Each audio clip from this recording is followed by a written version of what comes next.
Hello guys, this is my fourth video of chapter solid state. ये last topic है, ठीक है।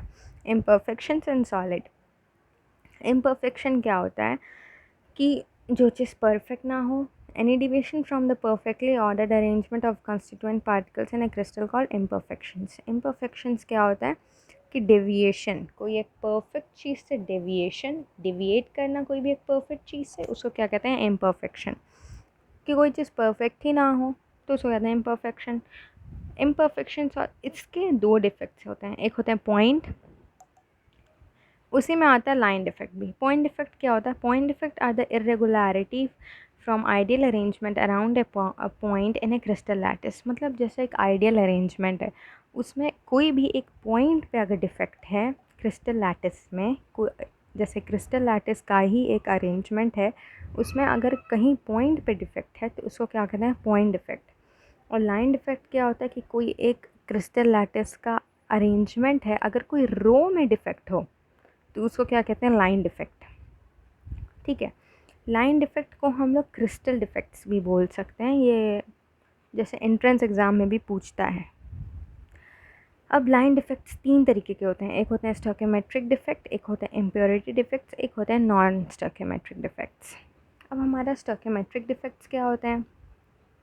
Stoichiometric defects एक वैसा पॉइंट डिफेक्ट है जो that do not disturb the stoichiometry of the solid. जो कोई भी क्या कहते हैं कि these are the point defects that do not differ the, हाँ, स्टोइकोमेट्रिक डिफेक्ट एक ऐसा डिफेक्ट है जो डिस्टर्ब नहीं करता है कोई भी एक अरेंजमेंट को, जो डिस्टर्ब ना करें, उसको कहते हैं स्टोइकोमेट्रिक डिफेक्ट्स।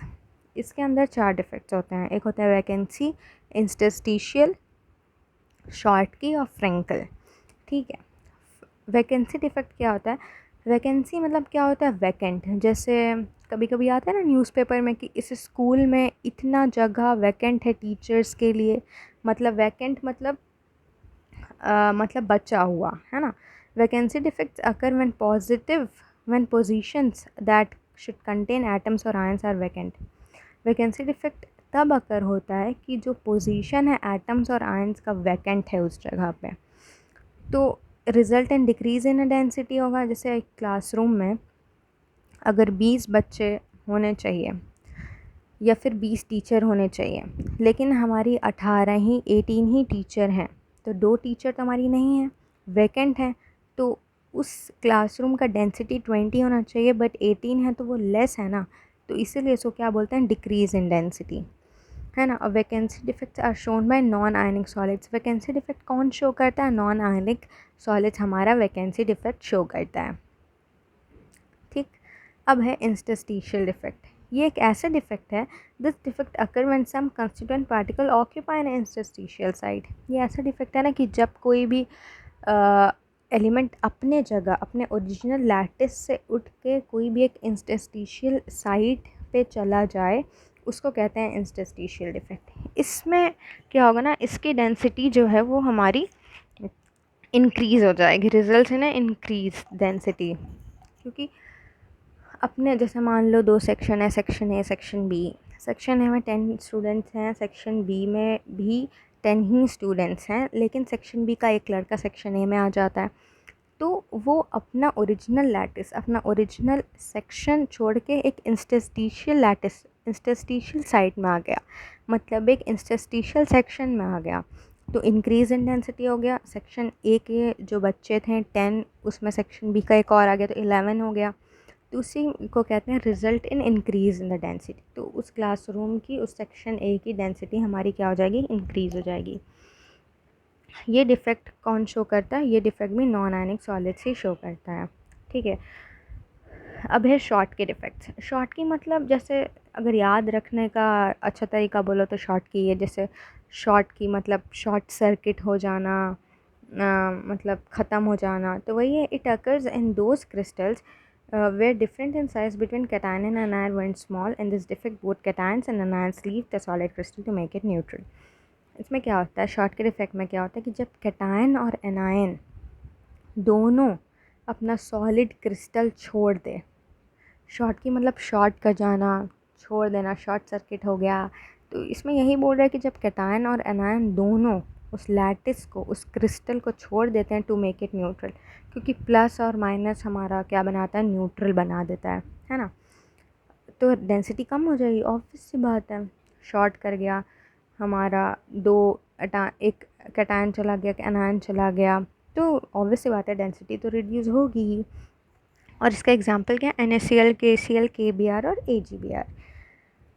ठीक है, अब एक और आता है फ्रेंकल डिफेक्ट। वो क्या होता है, in this defect only small ions cation leave the original lattice. इसमें क्या होता है ना फ्रेंकल डिफेक्ट में कि इसमें क्या होता है कि अपना ओरिजिनल साइट छोड़ के, कैटायन जो स्मॉल आयन है वही अपना ओरिजिनल साइट छोड़ के एक इंटरस्टिशियल साइट पे चला जाता है, तो डेंसिटी तो चेंज नहीं होगी। क्योंकि मान लो अगर एक ही सेक्शन का 10 बच्चा है, लेकिन उसको मैम बताइए सेकंड रो के थर्ड सीट पर, लेकिन वो चला गया फर्स्ट रो के फर्स्ट सीट पर, तो डेंसिटी तो चेंज नहीं हुई ना, लेकिन वो अपने ओरिजिनल साइट को छोड़ के दूसरे रो में तो गया।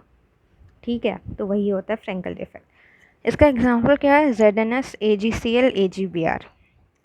अब है हमारा कौन कौन सा डिफेक्ट था, स्टोकियोमेट्रिक, इम्प्योरिटी और नॉन स्टोकियोमेट्रिक। स्टोकियोमेट्रिक के अंदर आते हैं ये इंटरस्टिशियल, वैकेंसी, शॉर्टकेयर, फ्रेंकल। अब हमारा सेकेंड इफेक्ट है वो है इम्प्योरिटी डिफेक्ट्स। इम्प्योरिटी डिफेक्ट मतलब क्या होता है, this defect arise when some atoms और ion are present in the lattice. Impurity मतलब इम्प्योर, जैसे इम्प्योर क्या, जैसे कि अगर ओशन का सलाइन वाटर कितना इम्प्योर होता है टू ड्रिंक, तो वही इस डिफेक्ट में, ये डिफेक्ट तब अराइज होता है जब कोई एटम्स और आयन प्रेजेंट हो लैटिस साइट में। ठीक है, जब वो मतलब अपने आप से प्रेजेंट हो जाए तो वो एक इम्प्योरिटी है ना। अब नॉन स्टोकियोमेट्रिक डिफेक्ट क्या होता है, this defect that disturbs the stoichiometry. हमारा स्टोकियोमेट्रिक डिफेक्ट्स क्या था, देखो, these are the point defects that do not disturb. Stoichiometry हमारा डिस्टर्ब नहीं करता था कोई भी क्रिस्टल लैटिस को, लेकिन नॉन स्टोकियोमेट्रिक हमारा डिस्टर्ब करेगा। नॉन है तो करेगा, नहीं है तो नहीं करेगा।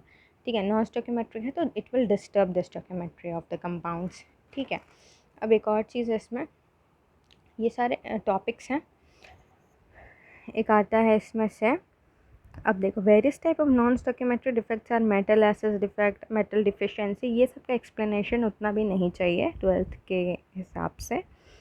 अब इसमें क्या होता है, इलेक्ट्रिकल अगर चाहिए होता है तो फिर बता देना, मैं सेंड कर दूँगी, लेकिन चाहिए नहीं होता उतना, कोई पूछता नहीं है। मेटल एसिड्स बताओ, मोस्टली सब स्टोकियोमेट्रिक का ही पूछते हैं कि इसमें से क्या क्या कौन कौन से होते हैं जो फ्रेंकल शॉर्टकी वाले हैं। ठीक, अब एक और है हमारा इलेक्ट्रिकल प्रॉपर्टी, एक टॉपिक है। इलेक्ट्रिकल प्रॉपर्टीज़ क्या होते हैं, इलेक्ट्रिकल प्रॉपर्टीज़ उसके रेंज क्या होते हैं, वो कहाँ से कहाँ वेरी करता है, 10⁻⁻20 to 10⁻7 ohm inverse m inverse. ठीक है, इसका जो होता है ये भी 3 तरीके के होते हैं, एक होते हैं कंडक्टर, एक सेमी कंडक्टर, एक इंसुलेटर। कंडक्टर क्या होते हैं, दैट कंडक्ट इलेक्ट्रिसिटी। हमारा graphite is a good conductor of electricity. Conductor जो इलेक्ट्रिसिटी कंडक्ट करे वो होता है।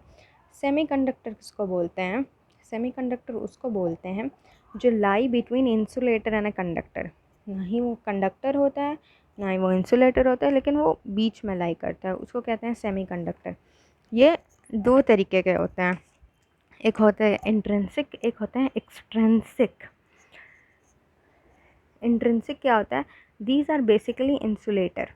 इंट्रिंसिक क्या होता है ना, ये बेसिकली इंसुलेटर है, insulator that do not conduct electricity but their conduction increase in temperature. अगर हम लोग उसको ज़्यादा अमाउंट में हीट देंगे तो वो मे बी इंसुलेटर से या फिर इंडक्शन से कंडक्शन में चेंज हो जाए, उसको कहते हैं इंट्रिंसिक। एक और है एक्सट्रिंसिक। एक्सट्रिंसिक क्या होता है, such semiconductors are produce by doping. Doping मतलब डोप करा देना, जैसे भी आगे पता चलेगा। इन एक्सट्रिंसिक 2 तरीके के होते हैं, एक होते हैं एन टाइप, एक होते हैं पी टाइप।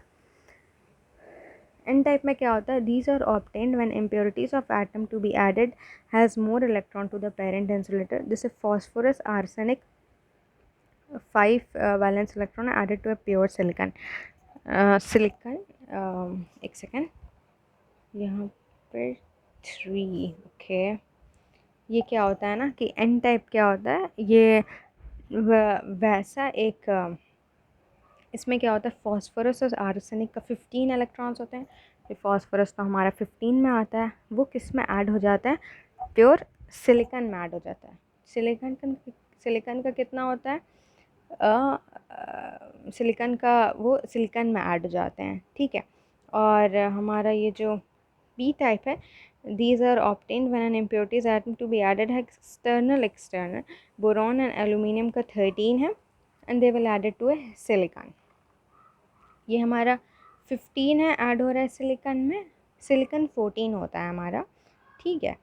तो जैसे 15 है एडेड टू है प्योर 14 में, तो हमारा एक एक्स्ट्रा इलेक्ट्रॉन बचा 15 14, तो 15 माइनस 14 1 होता है, तो एक एक्स्ट्रा इलेक्ट्रॉन, वो एक्स्ट्रा इलेक्ट्रॉन हमारा इलेक्ट्रिसिटी कंडक्ट करवाने में हेल्प करता है, ठीक है। वैसे ही हमारा पी टाइप में क्या होता है ना, कि हमारा पी टाइप में ये होता है कि जैसे पी टाइप का एग्जांपल है बोरॉन और एल्यूमिनियम।